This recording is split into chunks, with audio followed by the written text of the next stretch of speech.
那鉴于当前叙利亚局势， 국제뉴스 한반도 정세를 한눈에 황준호의 월드리뷰.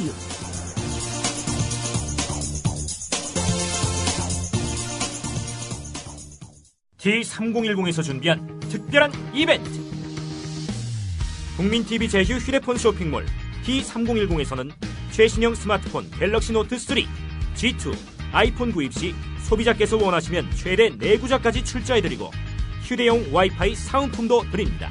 휴대폰 싸게 사고 국민TV 조합원도 될 수 있는 기회. 놓치지 마세요. 검색창에 T3010을 입력하시거나 070-7663-9386으로 연락해주세요. 기존 조합원은 증자해 드립니다. 국민TV 라디오 청취자분들을 위한 대한민국 최고의 민간 싱크탱크 김광수 경제연구소의 특별 이벤트. 12월 31일까지 경제시평의 1년 구독회원이 되시면 부동산 보고서 6부를 보실 수 있는 3만 포인트를 적립해드립니다. 031-908-0172 검색창에 김광수 경제연구소를 검색하세요. 네, 국제뉴스 정리해보도록 하겠습니다. 밤새 어떤 뉴스 들어와 있는지 국제뉴스 전문 기자 황준호 기자 연결합니다. 안녕하세요. 안녕하십니까. 블룸버그 시장 결국 시대를 마감하는군요. 새 뉴욕 시장 취임 소식 들려주실까요? 뉴욕이 블룸버그 시장 12년 시대를 끝내고 드 블라지오 시장 시대를 열었습니다. 드 블라지오는 민주당 중에서도 진보파, 특히 진보의 가치를 선명하게 말하는 정치인인데요. 그저께 취임식에서 선서를 하고 4년 임기를 시작했습니다. 가족들하고 지하철을 타고 취임식장에 갔고 취임 연설에서는 뉴욕을 위협하는 사회경제적 불평등을 끝내라는 부름을 받았고 뉴욕을 새로운 진보적인 방향으로 이끌겠다 이런 약속을 했습니다. 또 뉴욕은 재정 붕괴, 범죄 확산, 테러 공격 이런 것들에 직면해 있는데 지금은 불평등이라는 또 다른 위기에 처했다라는 말도 했습니다. 네, 어떤 정책을 약속하고 있습니까? 취임 연설에서 얘기한 정책 중에서 부자 증세로 거둔 돈을 가지고 유치원에 들어가기 전 4살 어린이에 대한 전면적인 무상 보육을 하고 또 중학생 방과 후 프로그램을 하겠다는 게 대표적인 정책이었습니다. 또 노동정책으로는 유급병가 제도의 혜택을 받는 사람들을 30만 명 늘리고 또 정부의 보조금을 받는 기업들한테는 임금 인상을 하라고 압박하는 방향으로 법을 정비하겠다고 약속했습니다. 또 가난한 사람들을 위한 집과 또 지역 보건소 이런 것들도 늘리겠다고 밝혔고요. 과거에 흑인과 중남계를 주 타겟으로 했던 불신검문 제도도 개혁하겠다고 밝혔습니다. 여러 가지 진보적인 실험을 하게 되는데 뉴욕타임스는 보편적인 보육과 저임금 노동자 처우 개선 같은 그런 중요한 정책들이 뉴욕에서 가능할 것으로 증명되기를 희망한다라고 기대감을 드러냈습니다. 네, 개인적인 이력도 특이하죠? 예, 과거에 사회주의 운동을 했을 정도로 색깔이 분명한 좌파입니다. 또 시장 본인은 백인인데 아내는 흑인이면서 과거 16살 때 미국 흑인 여성으로서는 처음으로 동성애자라는 사실을 공개적으로 선언하면서 유명해졌던 인물입니다. 뉴욕의 타블로이드 신문이 그런 아내의 동성애 문제를 공격하니까 거기에 대해서 아내가 반박했던 말이 화제였는데요. 아직도 매력적인 여성을 보면 가슴이 두근거리지만 나에게는 사랑하는 남편이 있고 남편 외에는 눈길을 주지 않을 거다 이런 말을 해서 오히려 호감을 얻었다고 합니다. 그래서 드 블라지오가 인구 830만 명의 뉴욕, 또 주변 메트로폴리탄 지역까지 합하면은 1,900만 명이 되는 거대 도시인데요. 이런 뉴욕을 얼마나 바꿀 수 있을지 주목되고 있습니다. 네. 자, 미국 콜로라도주에서는 그 대마초가 합법화됐다는 소식이 있어요. 콜로라도주가 1일부터 비의료용 대마초, 마리화나 판매를 시작했습니다. 미국에서 기분전환용 대마초를 합법적으로 팔게 된 거는 이번이 처음인데요. 콜로라도주 8개 도시에서 최소 24곳의 대마초 판매점이 문을 열었고 첫날 눈이 오는 날씨에도 불구하고 가게마다 장사진을 이뤘습니다. 덴버 경찰청은 판매 첫날 대마초와 관련된 어떤 사건 사고도 보고받지 못했다 이렇게 밝히면서 동시에 금지 사항을 여러 가지 공개했는데요.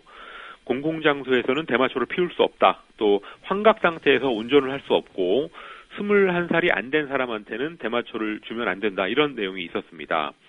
첫날은 사람들이 몰려가지고 암시장 거래가의 5배를 넘는 비싼 가격에 팔렸는데 그러다 보니까 과거에 통증이라든지 항암 치료에 대마초를 사용했던 그런 환자들한테 우려의 목소리가 나왔습니다.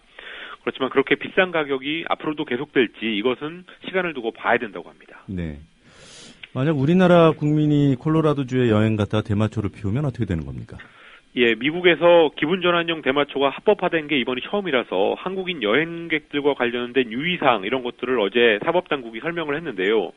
미국에서 대마초를 피웠더라도 한국에 돌아와서 걸리면 속인주의에 따라 처벌되게 됩니다.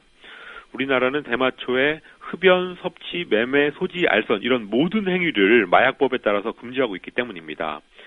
최근에도 연예인 몇 명이 미국에서 대마초를 피운 사실이 드러나서 실형을 선고받았는데요.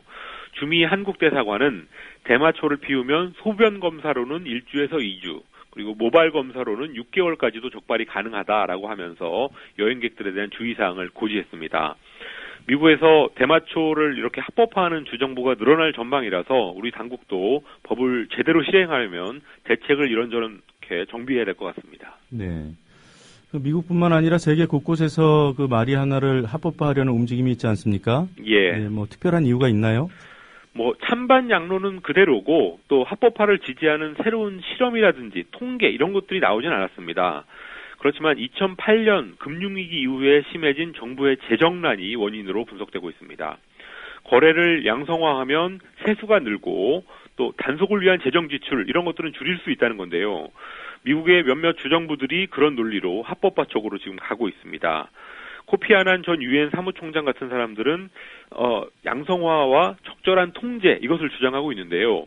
지나친 불법화가 암시장과 갱산업의 원인이다 이런 논리를 펴고 있습니다.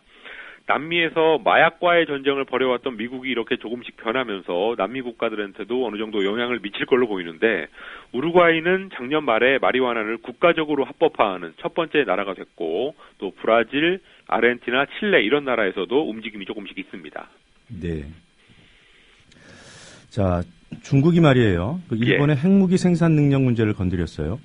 중국 인민해방군의 기관지 해방군부가 새해 벽두부터 일본 핵무장의 징조가 분명해졌다라고 하면서 우려를 나타냈습니다.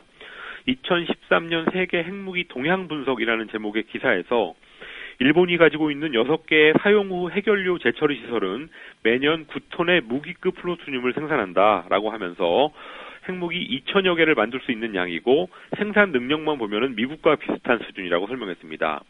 또 공산당 기관지 인민일보도 아베 총리가 외주부인 기시노부스케 전 총리의 DNA를 물려받았다고 하면서 해방군부의 그런 문제 제기에 힘을 실어주는 기사를 썼습니다. 일본의 이런 능력은 이미 알려진 얘기 아닌가요? 예, 일본에서 핵으로 전기를 만드는 양이 나와 있으니까 거기에 따라서 사용 후 핵연료의 양도 쉽게 계산이 나옵니다. 그런데도 불구하고 중국이 이 문제를 이렇게 다시 짚은 거는 미국이 중국 견제를 위해서 일본한테 이런저런 역할을 지금 맡기고 있는데 그러다가 혹시 핵무장까지 눈 감아줄 가능성이 있지 않을까 이런 우려가 있고요. 또 일본한테 역할을 맡기는 그 자체에 대한 견제구를 날리려는 그런 의도도 있어 보입니다. 그렇지만 일본이 핵무장을 하려면 개헌이 필수적이라서 현실 가능성은 높지 않습니다. 또 핵 재처리 시설에는 IAEA 국제원자력기구의 요원들이 파견돼서 감시하고 있기 때문에 핵무기를 몰래 만들기도 어려운 상황입니다. 네. 자, 멕시코 치아파스주 여기에서 그 민중 봉기가 일어난 지가 20년이 됐어요.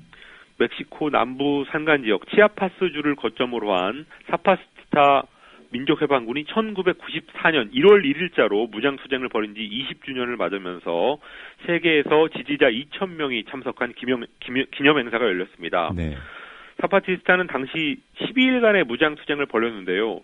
규모나 기간 이런 걸로 보면은 좀 작은 투쟁이었지만 그 후에 총이 아니라 호소와 설득을 앞세운 저항 이런 모습을 보여주면서 세계화와 신자유주의에 반대하는 운동의 중심이 됐었습니다. 역사적으로 차별받고 또 정치 경제적으로도 권리를 빼앗겼던 원주민들이 당시 봉기에 많이 참여했었는데요. 2003년에 치아파스 일부 지역을 원주민 자치지역으로 인정받는 성과를 얻어내기도 했었습니다. 네. 마르코스 부사령관이라는 사람이 유명하지 않습니까? 예, 마르코스 부사령관은 인터넷을 활용해서 멕시코의 소수민족 문제 그리고 소수민족들의 목소리를 세계에 전하는 방식으로 국제 연대를 이끌어 왔는데요. 검은 스키 마스크, 군대 모자, 파이프 이런 것들이 상징입니다. 2006년에 오토바이를 타고 멕시코 전역에서 벌인 시위에 참여한 후에는 그동안 모습을 드러내지 않고 있는데 대체 어떤 사람인지는 구체적으로 알려지지 않고 있습니다. 그렇지만 마르코스는 치아파스 원주민 모두일 것이다. 이런 좀 낭만적인 표현으로 정체성이 설명되고 있습니다. 우리나라에도 우리의 말은 우리의 무기입니다. 이런 제목으로 마르코스의 책이 나왔는데요. 세계 진보 진영에 많은 영감을 주는 그런 인물입니다. 네, 오늘 여기까지 듣도록 하겠습니다. 수고하셨습니다. 감사합니다.